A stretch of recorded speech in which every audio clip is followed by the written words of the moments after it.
Episode 3, The Road to Serenaid, Final Part, Healing Energy. Serenaid, be careful driving today. It's not a good time for you. My mum called as I headed for the door. I shook my head, walked past her, hopped into my little Holden Barina, cranked up the stereo and took off down the road.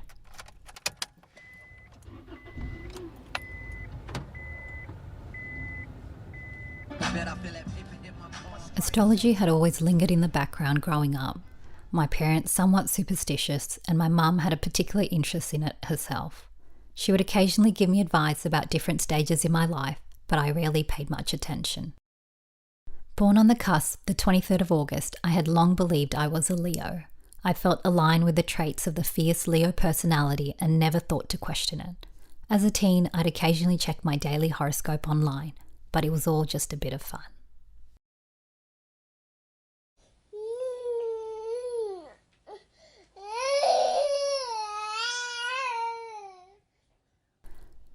I sat up in bed, rubbed my eyes, then grabbed my phone to check the time.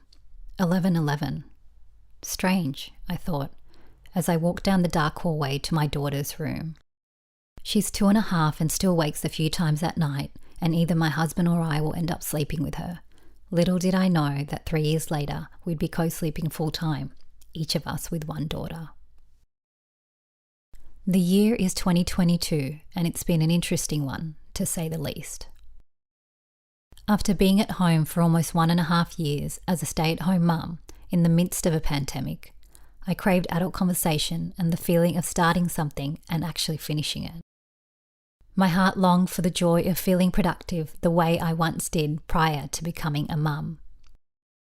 I found a part-time job and was thrilled to be back working again. Unaware that it takes over 2 years for a woman's hormones to return to normal postpartum, the job ended up being less about work and instead a period of self-reflection and understanding. I end up resigning early in the year. As I scrolled through my phone whilst writing this, I realised that I made the decision to resign on the 22nd of the 2nd, 2022. A few days later, the Brisbane floods hit. While I wasn't personally affected, it was my first experience of a natural disaster, a period that sparked self-reflection and some soul-searching. While the world was just starting to return to normal after COVID and people beginning to travel again, I felt in a strange place in my life. After resigning, I found myself doing a lot of self-reflection. Since becoming a mother, I realised that even after leaving home and getting married, I still carried an unspoken loyalty to the restrictions and values placed on me as a child, many of which I no longer aligned with as an adult. But after having my daughter, I became aware of a deep desire to do things differently, guided by my own lived experience. I began to see life with a newfound clarity, shaped by sleepless nights, lockdowns, and quiet hours spent breastfeeding, gazing into the eyes of this tiny soul. The soul-searching drew me deeper into the creative industry. I found myself wanting to live out my childhood dreams of working in the performing arts and creative spaces, acting, singing, and modelling. I began singing again, seeking a sense of ease in my heart, and started posting fashion content online. It was all very much out of my comfort zone. Until now, social media had been light-hearted, travel, food, family, but deep down, I knew there was more wanting to be expressed. That's the interesting thing about postpartum that I personally came to realise. Much has been said about postpartum depression and anxiety, both of which I experienced. However, it was also the most creative I had ever felt. In the first 2 years after giving birth, I would often wake up in the middle of the night and jot down notes on my phone of ideas that had come to me. The creative surge of postpartum is one of the less spoken about aspects, but in my research, I discovered it is very much a real phenomenon. The more I start listening to my intuition, paying attention to my dreams and following my heart and creative urges, the more I begin to notice it. Repeated numbers, 1111, 444, 222. Driving down the road, I see them on number plates. Waking in the night, they'd appear on my lock screen. In a restaurant, on table numbers. The numbers were showing up daily and I began documenting them and taking photos. That's when I started learning about angel numbers. Throughout life, during times of hardship and confusion, I'd often think to myself, I wish God would just give me a sign, or I wish there was a way for the universe to tell me if I'm making the right decision. Angel numbers are sequences of repeated numbers said to be gentle nudges to stay aligned with your true path and to remain open to guidance and support from the spiritual realm. It's September 2022 and I'm driving to Byron Bay for an exciting modelling job. Reflecting on the year so far, so much has changed. I've walked my first runway show, appeared in commercials, and been part of fashion shoots. Milestones I dreamed of as a little girl, yet had never considered as a reality for myself. The drive is long, and once again I notice it, the number plates with repeating numbers. By now it's become a familiar pattern and it no longer phases me as it once did. I smile, quietly acknowledging the guidance I feel from the universe, a sense of alignment threading throughout the day. Arriving at the studio, I'm taken back to see its name, 1111 Studio. I can't help but snap a photo, marking the synchronicity. The job is for a beautiful natural polish brand, Sienna Byron Bay. As I settle in to have my nails done, the technician reaches for something in her bag and I see it. A tattoo on the back of her neck, 111. We strike up a conversation and as you can imagine, we had much to discuss. I capture a photo to remember this moment.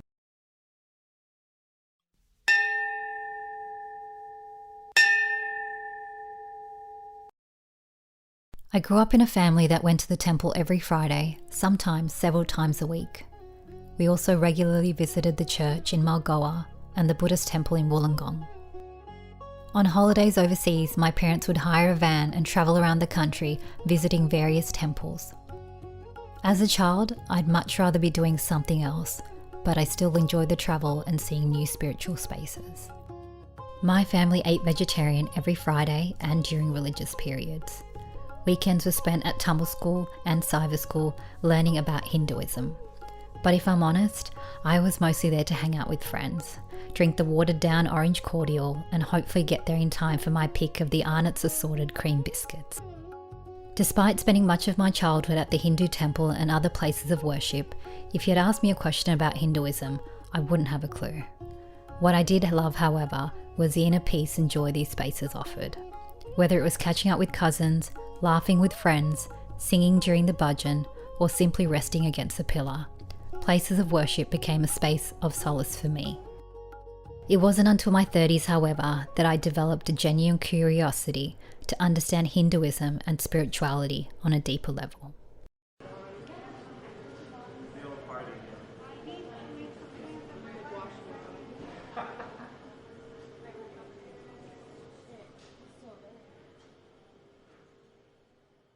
It's October 2022 and I'm sitting in a medical waiting room with Sachi.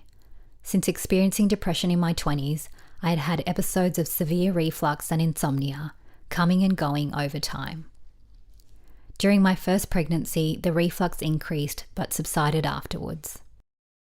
However, after my first daughter was born in 2020, I began experiencing sharp chest pains at random moments, often waking in the night. By mid-2022, I was having difficulty swallowing.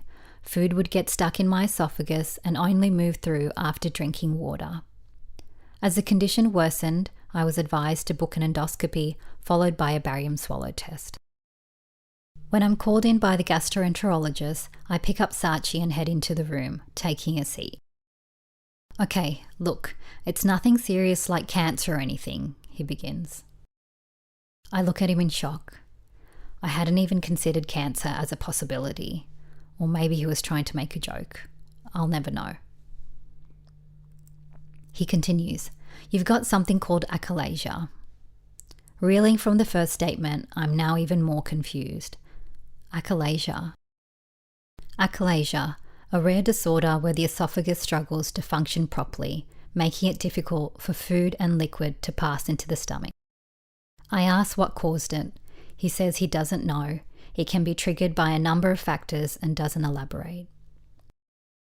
I ask if it can be fixed, and he says it's a lifelong condition. He talks me through treatment options, but my mind is a blur. I mentioned that I may be pregnant, and he says there's nothing that can be done during pregnancy, so to wait if that is the case. I drive home in shock, still trying to process the news. How does this even happen, I wonder? Me, the never smoked, never did drugs, healthy eating, exercising, bone broth drinking, turmeric latte sipping person, get diagnosed with such a rare condition. A week later, I find out I am pregnant again, and suddenly, despite the diagnosis, my heart was overjoyed. Managing achalasia during pregnancy was much harder. Somehow, life had thrown me both the weight of illness and the gift of new life in the same breath.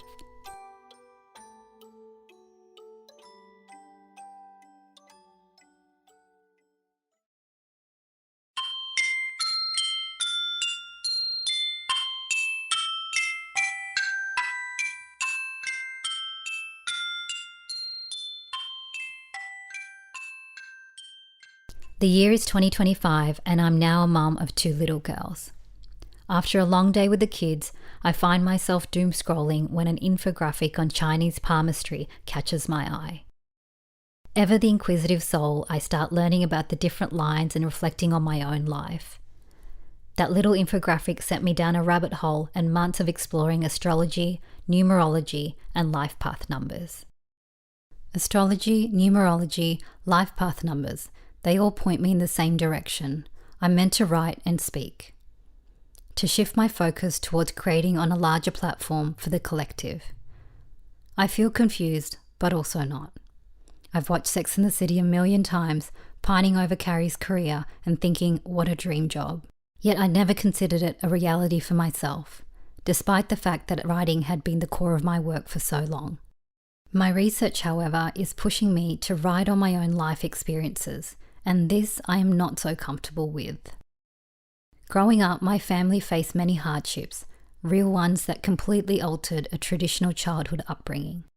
My twin brother was born with cerebral palsy and passed away at the age of 16, and we had other health issues within the family.